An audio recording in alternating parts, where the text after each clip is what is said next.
இந்த சோசியல் மீடியாவை கவனிச்சிருக்கீங்களா? இன்ஸ்டாகிராம் இருக்கட்டும், யூடியூபா இருக்கட்டும், எல்லா சோசியல் மீடியாலுமே நம்ம ஜஸ்ட் சொல்லக்கூடிய ஒரு வார்த்தையை கூட ஆடா வந்து காட்டும். டயப்பர் இல்லன்னு சொன்னேன்டா. ஆனா அது டயப்பர் பிராண்ட் இருக்கிற எல்லா டயப்பர் பிராண்டையும் கொண்டாந்து காட்டிக்கிட்டு இருக்கு. இது இன்னைக்கு காலையில நடந்த ஒரு விஷயம். சீரியஸா தீர்ந்து போச்சு. இது இது ஏன்னு என்னைக்காவது யோசிச்சிருக்கீங்களா? ஏதோ ஒரு ஆப்ப ஆசையா இன்ஸ்டால் பண்ணியிருப்போம். பட் அது நமக்கு புடிச்சிருக்காது. டெலீட் பண்ணுவோம். திரும்ப உட்கார்ந்து இன்ஸ்டால் பண்ணி யூஸ் பண்ணிட்டு இருப்போம்.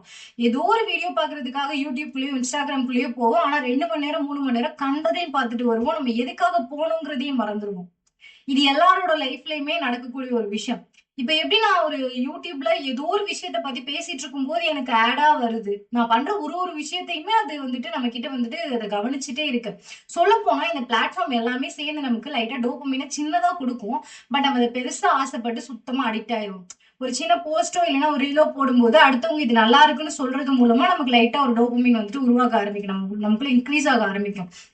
பட் அது என்ன ஆகும்னு பார்த்தோம்னா, அத நம்ம திரும்ப போட்டு அடுத்தவங்க நல்லா இருக்கு, செம்மையா இருக்குன்னு சொல்லி ஃபுல்லா அதுக்கு அடிக்ட் ஆக தான் ஆரம்பிக்குமே தவிர, நம்மளால அத விட்டுட்டு வந்துட்டு வெளில வரவே முடியாது. சோ இது சொல்லப்போனா இது ஒரு ட்ராப்.